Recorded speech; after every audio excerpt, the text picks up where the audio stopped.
welcome to this week's episode of My Smart Tech TV. Today I'm joined by Bob Sharon, who's the founder and Chief Innovation Officer at Blue IoT. Welcome, Bob. Thank you for having me, Jessica. Now, to start off with, I'm going to get you to introduce yourself. Tell us a bit about you. Well, my background comes from IT.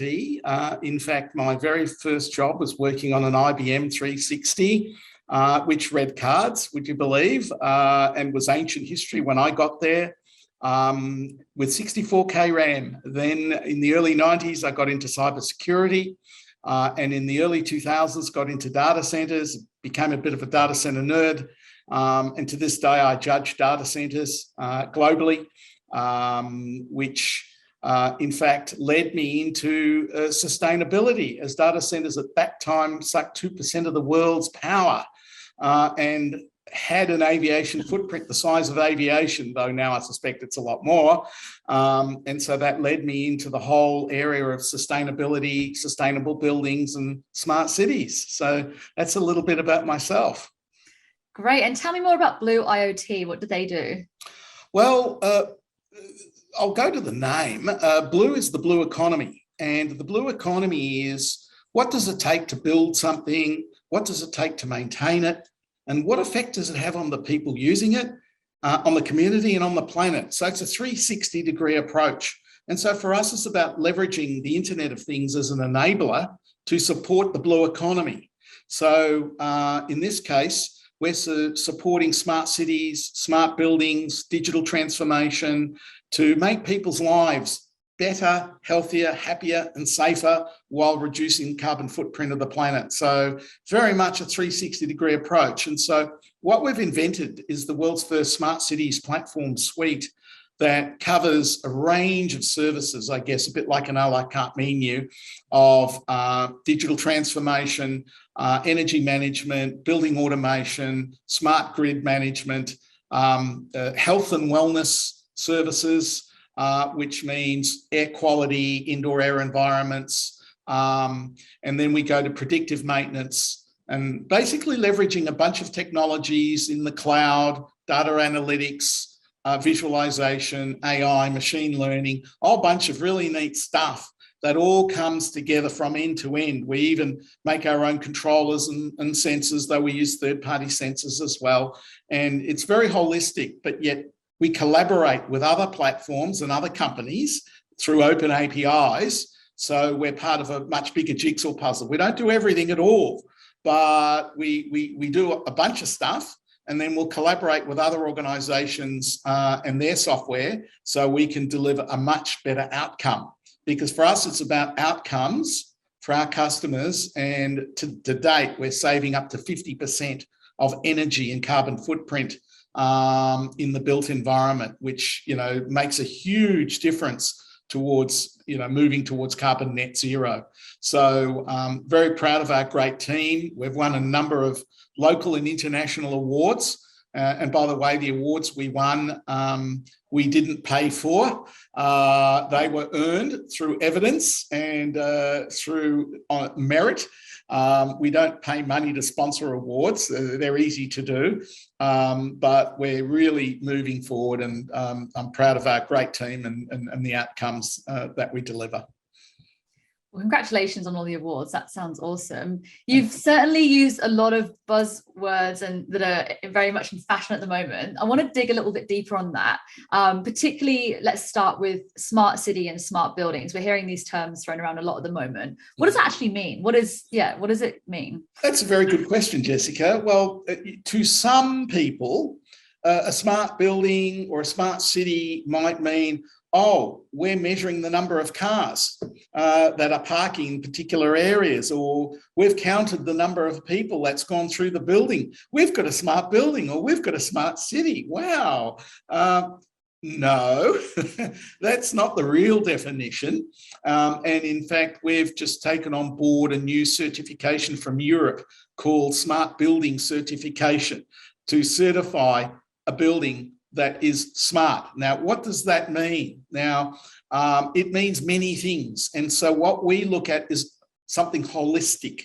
In other words, is it firstly, energy efficient. So are we reducing our carbon footprint by, something reasonable, not 5 or 10%, but much more? But what about the environment? How good is it for people to work in? How's the air quality? How's the light levels? How's the noise? How's the way we live and work? How does that go? We look at those things. We look at the maintenance side and how efficient all of that side is, and how easy is it to collaborate and work with, other platforms and other people to make life easier. How visible is everything? How can we be more proactive to make this a healthier, safer place? And that's what is a smart building, as a smart city. When you look at all the parameters combined of these things that come to smart, as in healthy, happy, great place to live, great place to work, it's safe, it's fun, and it's completely efficient, and we're minimizing the resources that we use, and then getting down to carbon net zero. So it's all of those things, and that is what is smart at a high level. There's much more in there in the weeds, but that's kind of what it is. That's great. And the other term that I know that you've done a few talks on, and I'm kind of seeing around a lot at the moment, is digital twins. Can you tell me more about what that is? Oh, that's a great one. Yes, thanks for bringing that one up, Jessica. That's a doozy. So in simple terms, the digital twins is just a digital copy of a building. So for example, if you're doing a new build, you use AutoCAD. And when you're doing a new building, you'll typically use this thing called Revit, which is a product from AutoCAD. And that gives you the 3D image of the building. So all your floor plans, your pipes, your mechanical and electrical, and all the bits and pieces that go in. So that is your digital twin, right? That's what it is. It's not rocket science. People are saying, wow, digital twins, gee, this is really fantastic. Well, no, that's like, hello, that's kind of pretty basic stuff today, right? Now, 10 years ago, that 3D CAD was a bit rocket science, but today it's not. It's kind of normal. So, but it's what you do with the digital twin that powers it up. And so I saw a write-up on LinkedIn from another author who coined the phrase digital triplets. And so I've adopted that. So I can't take credit for that term, but I've certainly adopted it. And the digital triplet is the outcome of what you do with the twin. So for example, we take all the points, all the sensors, all the data, then we do computer modeling on the twin to say, what if scenarios. There's various software that you use to that. That in itself is not rocket science either. It's high end, but it's not rocket science. And then we work out, well, if we change these parameters, how will the building operate? And then the simulation software will say, well, it'll operate this way. Oh, we can save 3% of energy if we did that. Okay, we'll implement that in real time according to what that says. And we calibrate the twin. And then, wow, we then get the AI to automatically implement these changes to continuously improve. But then we've got the VR-AR component of, okay, well, how do we find this asset? We've got a fault here. How can we do that? And we can do it either on the phone, we can put goggles on, and we can even then go into the plant room with the goggles, and we know exactly where to find something, fix something through that. We can even get into holograms and other things. So it's a complete experience platform to make it a triplet that delivers some amazing results. And that's the difference between a twin and a triplet. But some people just coin the term twin. We got digital twins, and they think, isn't this wonderful? But on its own, it's nothing. It's just buying another phone. So yeah. I hope that clarifies that one. But yeah, that one's very commonly used. And sounds like there's all these different elements that have got to work seamlessly together in order to sort of have the magic happening. What do you think is important when it comes to making sure that that the AI and the digital twins and they're all working seamlessly together? What's important to sort of bear in mind? What makes it successful, I suppose? Oh boy, there's a few elements in this one. So the first element I would suggest is the team. Well, that's number one, your people. And so the people that you have and that we have at Blue IoT, they love doing what they do, because if all you have is people who just want a job, well, you get average outcomes, and we're not about that. We're about fun. In fact, we have a highly discriminatory employment policy at Blue IoT, and that is, if you haven't got a sense of humour, you can't work for us, right? So that's I'm very strict about that one. So we all like to have fun. We enjoy coming in. We collaborate. We share ideas, and we're very capable people. So having talented people across a number of disciplines, and really it takes a number of disciplines. And then on top of that, you need to be collaborating with other companies in the space, because we can't do 100% of this in-house.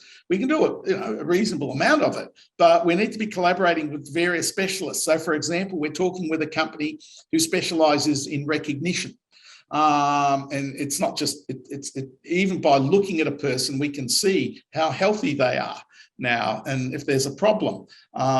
We can do other things too about movements of people, in the sense of, okay, well, what kind of things do they like to shop for, or whatever. There's a bunch of different things. So there's so many different companies doing fantastic things, and so it's like putting the jigsaw puzzle together. And so what we like to do is work with these different companies to put parts of the jigsaw puzzle together. So in one project, we might need, one of them and two of those and three of those, but we don't need these or these, and we put it all together. So collaboration is fundamental. And also the other recipe is everybody wins. Some people think you can't have that, winners and losers. I don't believe in that, right? For me, it's suppliers need to win, staff should win, customers should win hands down, the planet should win, everybody should win, right? And I don't like any other model.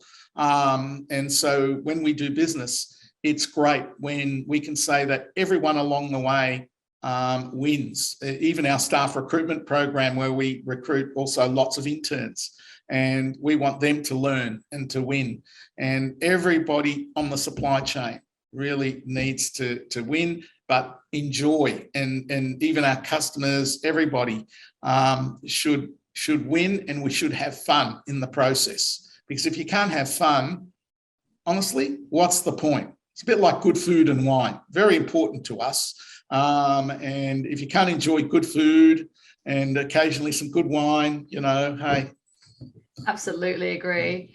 It's certainly such an exciting industry. What are some of the things that are exciting you at the moment, but also what are some of the areas that you think maybe there needs to be some more caution taken in? I think there's a lot of buyer beware, or should be a lot of buyer beware, because there's a lot of companies sprouting in the prop tech space and saying, we've got IoT, and they're selling IoT.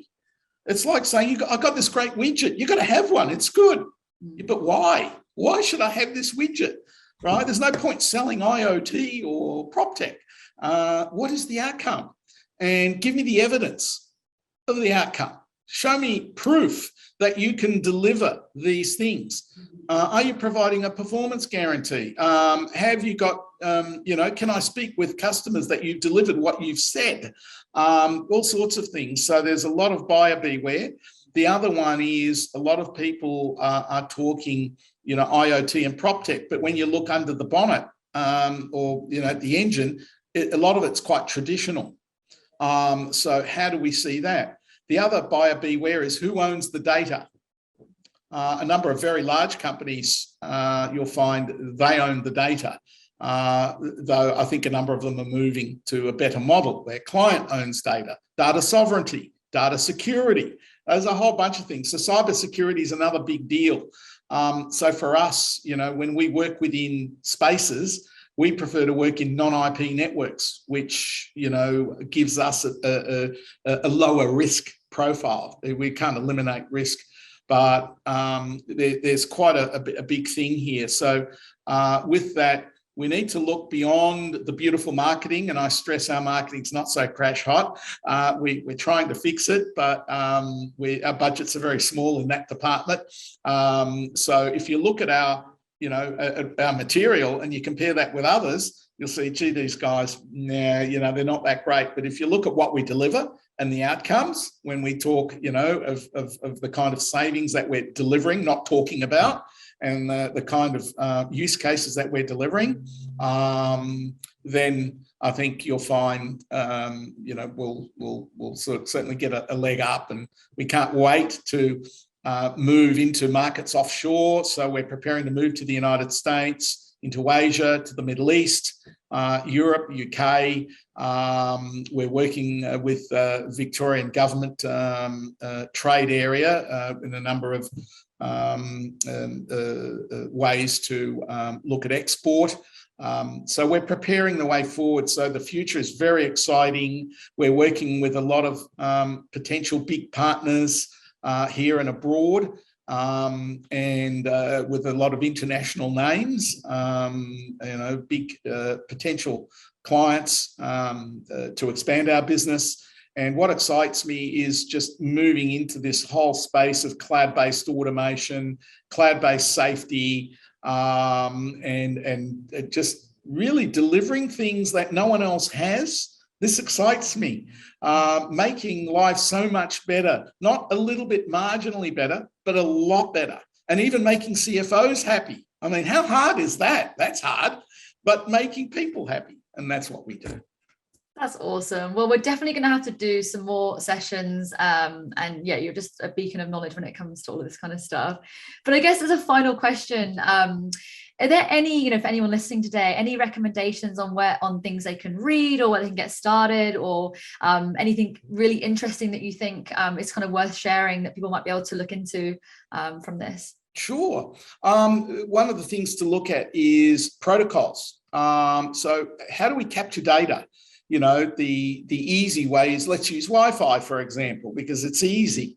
But, when you're looking at building data as distinct from video data, so if you've got high bandwidth data, then Wi-Fi does make more sense. Though you have to take care with your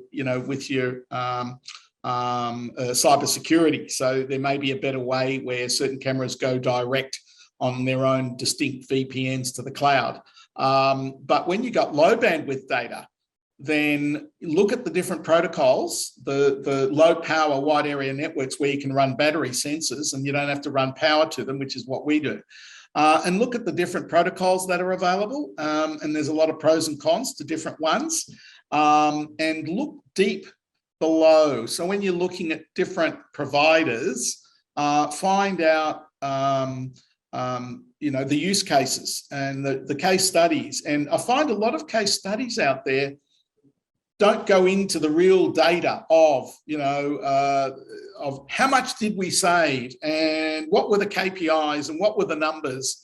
There's some do, but not a lot. And so we want to get real numbers, and then we want numbers that are verifiable.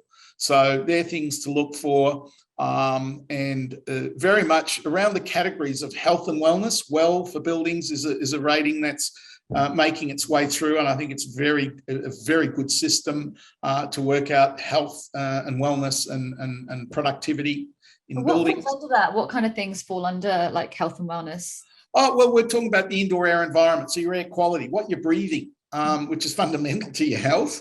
So that affects ventilation systems, HVAC systems come into play here. Then you've got lighting levels, because if lighting levels are not right, again, noise levels, vibration levels, your water quality, there's so many aspects around that, and the spacing even, and the environment. So they all come into that. So I think they're quite critical. And if the space is really nice, it just lends itself to higher productivity because people just like to be there, and it's really pleasant and it's healthy. So, And I'm guessing with the pandemic, have different standards come into place off the back of that as well? Yes. So even now there are industry bodies like ASHRAE, for example, that recommend certain number of air changes per hour because of COVID-19 to mitigate the risks. Then there are things like antimicrobial sprays that you can use on filters and cooling coils that could be useful up to 12 months to mitigate the risk. There's also new sensors that will we will be putting out soon around that. I won't say any more than that. Then there's, counting the density of people in a building, because we have certain, under COVID, you might have less number of people. So how many people are there? So we need to understand the environment, and there's a whole bunch of things we can do, not to eliminate, but certainly to mitigate the risks around that. And yes, there will be more standards coming in. There you go. That's a whole nother session, I guess. Oh, yeah. Absolutely. Well, thank you, Bob, so much for your time today. I really appreciate it. And yeah, we'll certainly have to talk again soon. It's my pleasure, Jessica. Thank you for having me.